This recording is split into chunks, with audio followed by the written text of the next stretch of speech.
आपको दिखाते हैं कि आज दिन भर से छत्तीसगढ़ में क्या क्या हुआ है, मध्य प्रदेश में क्या हुआ, आपका रिपोर्टर बता रहा है, जान लीजिए। छत्तीसगढ़ को स्पेस टेक्नोलॉजी में बड़ा हब बनाने की तैयारी शुरू हो गई है। रायपुर जिला प्रशासन और अन्य संस्थानों की मदद से छत्तीसगढ़ में स्पेस केंद्र यानी कि यहां पर बहुत बड़ी सुविधा शुरू की गई है और इसके बाहर की मैं जो तस्वीर है वो दिखा देता हूं। यह प्रोजेक्ट राज्य के विद्यार्थियों को अंतरिक्ष विज्ञान, उपग्रह तकनीक और आधुनिक स्पेस रिसर्च से सीधे जोड़ने की दिशा में एक ऐतिहासिक कदम मानी जा रही है। इस दौरान मुख्यमंत्री विष्णुदेव साय, ग्रुप कैप्टन शुभांशु शुक्ला, शिक्षा मंत्री केदार कश्यप और मंत्री गुरु खुशवंत इस अवसर पर मौजूद रहे। जिला प्रशासन रायपुर, IDYM फाउंडेशन और स्टारडा एनर्जी के संयुक्त प्रयास से तैयार इस अंतरिक्ष केंद्र का उद्देश्य छात्रों को अंतरिक्ष विज्ञान से जोड़ना है। केंद्र में छात्रों को सैटेलाइट निर्माण और संचालन का प्रैक्टिकल अनुभव मिलेगा। यह पूरी तरह इसरो मानकों पर विकसित किया गया है। इसके माध्यम से विद्यार्थियों को वास्तविक अंतरिक्ष मिशन के अनुभव से अवगत कराया जाएगा। अगर आप जानना चाहते हैं, समझना चाहते हैं तो आपको इस सेंटर में आना चाहिए और कहीं न कहीं ये सेंटर छत्तीसगढ़ को स्पेस टेक्नोलॉजी की दिशा में बहुत आगे लेकर जाने वाला है। गरियाबंद के राजिम में भक्ति और संस्कृति का एक अनोखा संगम नजर आया। राजिम कुंभ कल्प में चल रहे राजिम भक्ति माता भोग भंडारे में श्रद्धालुओं को निःशुल्क भोजन का कराया जा रहा है, जिससे सेवा का एक अनोखा अनुभव दिया है। राजिम कुंभ कल्प में राजिम भक्ति माता भोग भंडारा में निःशुल्क भोजन की व्यवस्था की गई है। यहाँ रोजाना करीब 5000 श्रद्धालु भरपूर भोजन करते हैं। भोजन में सिर्फ छत्तीसगढ़िया व्यंजन ही परोसे जाते हैं। भंडारे की शुरुआत 5 साल पहले साहू समाज के वरिष्ठ लाला साहू की पहल से हुई थी। खास बात यह है कि भोजन को प्रसाद के रूप में वितरण किया जाता है। भोजन तैयार होने के बाद पहला भोग राजिम भक्ति माता को अर्पित किया जाता है। इसके बाद श्रद्धालुओं को थाली में बड़े आदर भाव से भोजन कराया जाता है। मंदिर ट्रस्ट, साहू समाज और अन्य श्रद्धालुओं के आर्थिक सहयोग के साथ दर्जनों स्वयंसेवक रोजाना समय दान देकर पंडाल में सेवा करते हैं। भक्ति माता भोग भंडारा इस पूरे मेले का केंद्र बिंदु बनकर आस्था, संस्कृति, सेवा और सद्भाव का एक अनोखा संदेश फैला रहा है। राजनांदगांव जिले में धर्मांतरण के लगातार बढ़ते मामलों को लेकर विश्व हिंदू परिषद और बजरंग दल के कार्यकर्ताओं ने कड़ा रुख अपनाया है। कार्यकर्ताओं का एक प्रतिनिधिमंडल पुलिस अधीक्षक कार्यालय पहुंचा। आज कार्यकर्ताओं का एक प्रतिनिधिमंडल पुलिस अधीक्षक कार्यालय पहुंचा और पुलिस अधीक्षक सुश्री अंकिता शर्मा को ज्ञापन सौंपा। ज्ञापन में आरोप लगाया गया कि जिले के विभिन्न क्षेत्रों में गुप्त रूप से धर्मांतरण की गतिविधियां तेजी से चल रही है।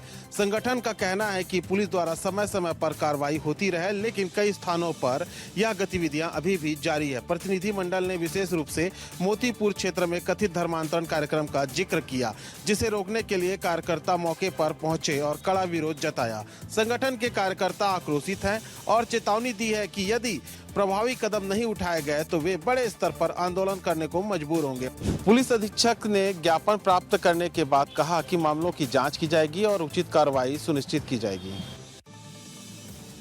इस वक्त मैं जो है बस्तर संभाग मुख्यालय जगदलपुर से 25 किलोमीटर दूर नेगानार गांव में हूं और ये वही नेगानार गांव है जहां वादा किया गया था कि इस गांव को बिजली बिल मुक्त बनाया जाएगा, लेकिन ये धरातल में नहीं उतर पाया। साल 2024 में नेगानार गांव को मॉडल सौर गांव के रूप में विकसित करने के लिए चुना गया था। इस गांव को रोशन करने की जिम्मेदारी क्रेडा विभाग को सौंपी गई थी। योजना के तहत इस घर की छत पर सोलर पैनल लगाकर 24 घंटे निर्बाध बिजली देने का दावा किया गया, लेकिन 1 साल बाद लंबे वक्त गुजर जाने के बाद भी इस योजना की फाइलें बाहर नहीं निकल पाई हैं। एक भी घर में सोलर पैनल नहीं लगाया गया है। हालात ये हैं कि पहले से सड़कों पर लगे सोलर स्ट्रीट लाइट भी बंद पड़े हैं। मूलभूत सुविधाओं के लिए जूझ रहे ग्रामीणों के लिए सौर ऊर्जा से जगमगाने का सपना सरकारी तंत्र की बेरुखी की भेंट चढ़ता नजर आ रहा है। यहाँ के जो ग्रामीण हैं आज भी बिजली बिल पटा रहे हैं। अब पता नहीं कि ये जो सरकारी जो वादे थे वो कागजों में सिमटा हुआ है या फिर कागजों में यहाँ जो है सोलर प्लेट के लाइट लग गए हैं। बस्तर संभाग के दरभा ब्लॉक के नेगानार गांव में जल जीवन मिशन का पानी का टंकी अब सफेद हाथी साबित हो रहा है। सिस्टम की लापरवाही और जल जीवन मिशन का सपना अधूरा ही छोड़ दिया है। 3 साल पहले 50 घरों को पानी देने के लिए टंकी और बोरवेल बनाया गया था, लेकिन अब तक एक बूंद पानी भी घरों तक नहीं पहुंच पा रही है। ग्रामीण मजबूरन 1 किलोमीटर दूर से पानी लाते हैं। बताया जा रहा है कि पाइपलाइन बिछ गई है, लेकिन कई हिस्से टूट फूट गए हैं। ग्रामीणों ने पीएचई अधिकारी और कलेक्टर को कई बार शिकायत की, लेकिन समस्या का कोई निराकरण नहीं हुआ। गर्मी के दिनों में हैंडपंप भी सूख जाता है। जिससे परेशानी और बढ़ जाती है। हर घर जल का दावा करने वाली यह योजना नेगानार में सफेद हाथी बनकर रह गई है। 3 साल बीतने के बाद भी पाइपलाइन मलबे में तब्दील हो रही है और अधिकारियों की नींद अब तक नहीं खुली है। नेगानार गांव के यहाँ नल जल योजना लाखों की लागत के बावजूद भी ग्रामीणों के लिए केवल उम्मीद बनकर ही रह गई है। लोग अब भी परेशान हैं जैसे पहले थे। सरगुजा के गांवों में लोगों को पीडीएस का राशन नहीं मिल रहा है और उनकी सुनवाई भी नहीं हो रही है, इसीलिए उन्हें कलेक्टर के पास सीधे तौर पर आना पड़ रहा है। सरगुजा का यह मामला बेहद गंभीर है। भ्रष्टाचार के कारण सैकड़ों ग्रामीणों को पिछले 1.5 महीने से राशन नहीं मिला है। अधिकारियों के रिकॉर्ड में राशन वितरण किया गया दिखाया गया है, लेकिन वास्तविक रूप में ग्रामीणों को राशन नहीं मिल रहा। ग्रामीणों ने इस स्थिति की शिकायत 3 बार संबंधित अधिकारियों को की, लेकिन उनकी कोई सुनवाई नहीं हुई। जांच के लिए अधिकारी मौके पर आते हैं, लेकिन शिकायत करने वालों को ही धमकाया जाता है। इस वजह से लोगों में गुस्सा और नाराजगी है। इस मामले को लेकर के बड़ी संख्या में ग्रामीण कलेक्टर के पास मिलने पहुंचे, जहां कलेक्टर को मामले की विस्तृत जानकारी दी गई है। सुनने वाला कोई नहीं है और चावल जिसको खाना है वो चावल खा रहा है, और जिसको चावल का हक है, जिसे कागज में सरकार भेज रहा है, ट्रकों में चावल भेज रहा है, वो चावल इनको नहीं मिल रहा है। राजधानी भोपाल में 11वीं की छात्रा से रेप करने वाले आरोपी की जमकर पिटाई हुई है। कोर्ट में पेश करने के दौरान वकीलों ने आरोपी को घेर कर जमकर पिटाई की है। घटना उस समय हुई जब पुलिस आरोपी को कोर्ट में पेश करने लेकर पहुंची थी। बताया जा रहा है कि कोर्ट में पेशी के दौरान वकीलों ने पुलिस और आरोपी को घेर लिया, जिसके बाद स्थिति तनावपूर्ण हो गई। इस दौरान आरोपी के साथ जमकर मारपीट की गई। पुलिस ने हालात को संभालते हुए आरोपी को सुरक्षा में लिया। कोर्ट ने आरोपी को 2 दिन की पुलिस रिमांड पर भेज दिया है। आरोपी पर आरोप है कि उसने कार में 11वीं की छात्रा के साथ दुष्कर्म किया और बाद में धर्म परिवर्तन व वीडियो के आधार पर ब्लैकमेल करता रहा। शिकायत के बाद कोहेफिजा पुलिस ने आरोपी उसाफ अली खान के खिलाफ एफआईआर दर्ज कर उसे गिरफ्तार कर लिया है। घटना के दौरान वकीलों और पुलिस के बीच हुई बहस का एक वीडियो भी सामने आया है, जो सोशल मीडिया पर जमकर वायरल हो रहा है। अब देखना होगा कि आखिरकार आरोपी पर क्या कार्रवाई होती है, क्योंकि पूरे राजधानी भोपाल को न्याय का इंतजार है। मंडला जिले से एक बड़ी खबर सामने आई है, जहां पर दूषित पानी पीने से एक ही परिवार में 10 लोग बीमार हो गए हैं। सभी को जिला अस्पताल में रेफर किया गया है। यह मामला मंडला जिले के बिछिया विकास खंड के ग्राम बगली का है। खेत में काम कर रहे एक ही परिवार के 10 लोग अचानक बीमार हो गए, जिनमें 6 बच्चे और 4 युवा शामिल हैं। बताया जा रहा है कि खेलते समय एक बच्चे ने गलती से पीने के पानी में कीटनाशक मिला दिया।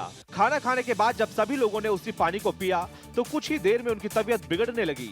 एक के बाद एक सभी की हालत खराब होने से परिवार में अफरा तफरी मच गई। ग्रामीणों की मदद से सभी बीमारों को तुरंत वाहन से जिला अस्पताल पहुंचाया गया। सभी मरीजों की हालत अब धीरे धीरे सामान्य हो रही है।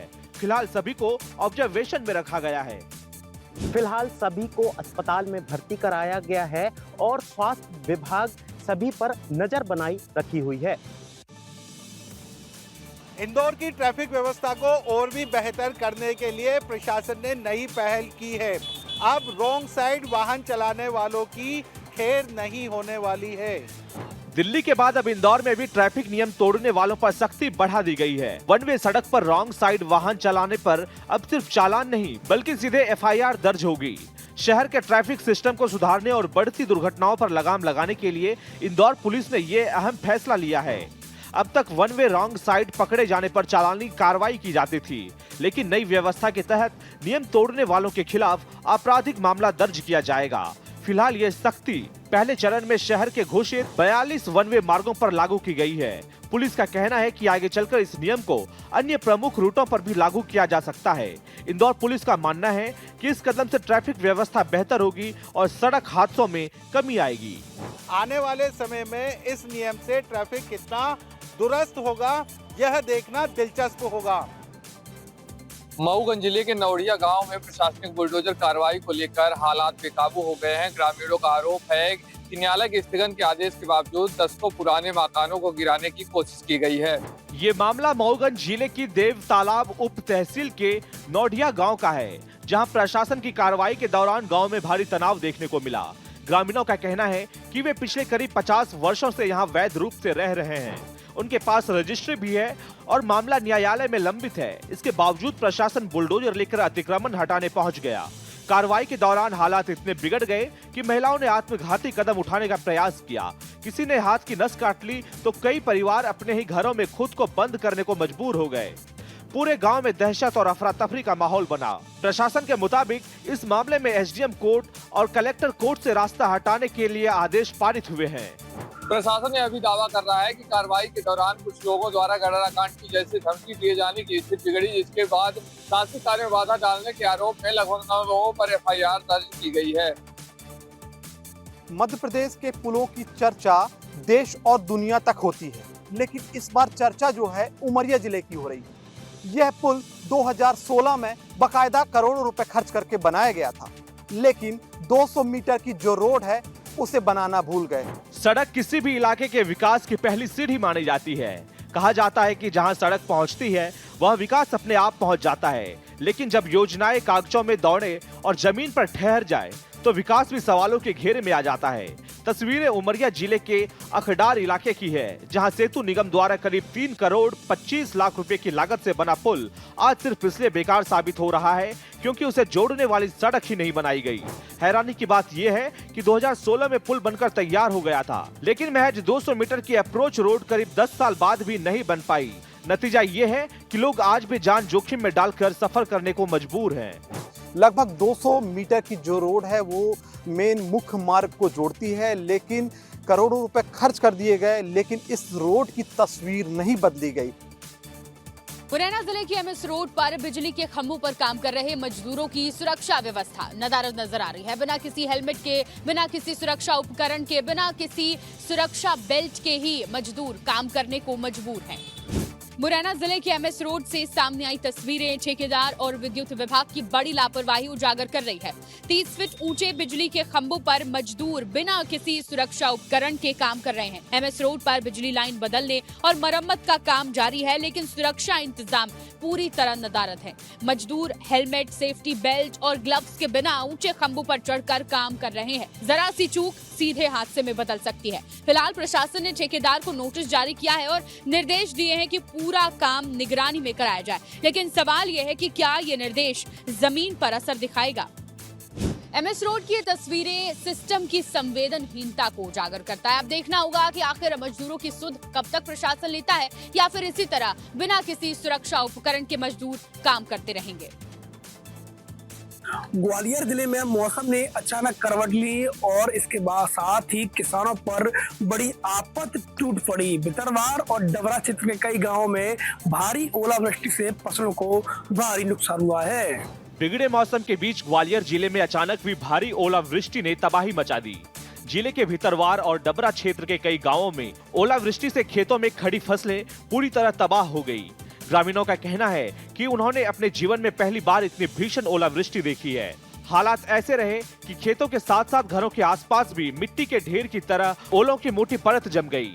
अचानक आई इस प्राकृतिक आपदा से किसान गहरी चिंता में डूब गए हैं। ओलावृष्टि ने फसलों को भारी नुकसान पहुंचाया है और अन्नदाता एक बार फिर मौसम की मार झेल रहे हैं।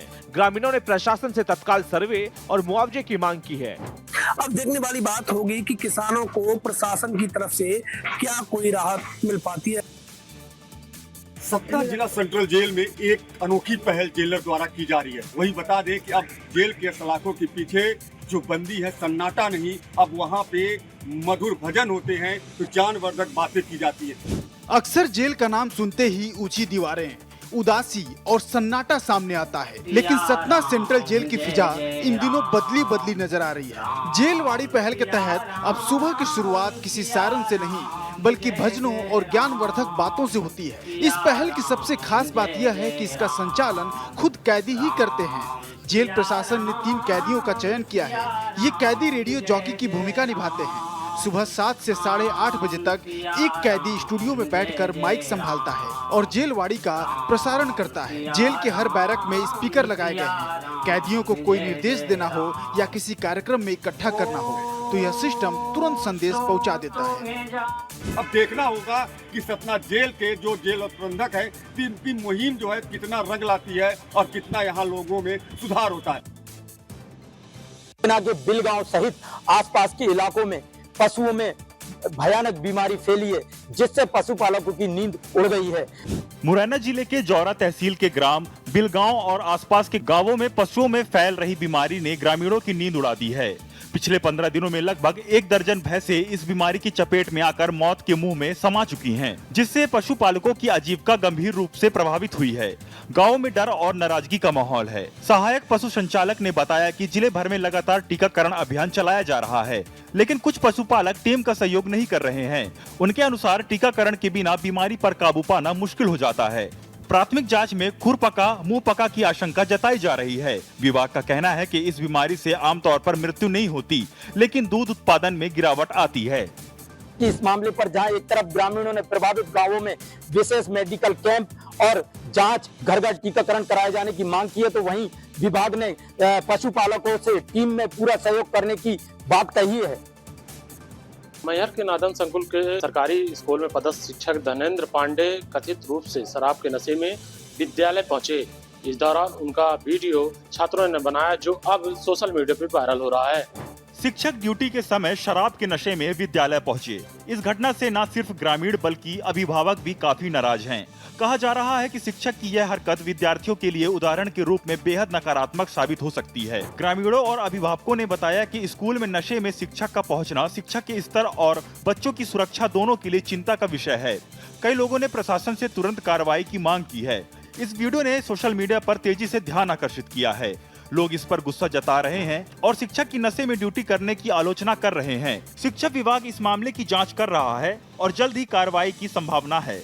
अब देखना यह होगा कि प्रशासन इस मामले में कितनी तेजी और कड़ी कार्रवाई करता है। यूजीसी के नए नियम को लेकर देश भर में आक्रोश देखने को मिल रहा है। स्वर्ण समाज जो है वो इससे खासे तौर पर आक्रोशित है। इसी कड़ी में बिलासपुर में भी सर्व स्वर्ण समाज ने कलेक्ट्रेट पहुंचकर बड़ा प्रदर्शन किया है। यह तस्वीर देखिए, बैनर, पोस्टर और गाजे बाजे के साथ सैकड़ों की संख्या में स्वर्ण समाज के लोग सड़क पर उतरे। यह तस्वीर बिलासपुर की है। बिलासपुर में सर्व स्वर्ण समाज ने यूजीसी बिल के खिलाफ जोरदार प्रदर्शन किया। समाज के लोगों ने कलेक्ट्रेट पहुंचकर विरोध जताया और नारे लगाए। इस दौरान स्वर्ण समाज के लोगों ने साफ साफ कहा कि शिक्षा के मंदिर को दूषित मत कीजिए और बच्चों में मतभेद पैदा मत कीजिए।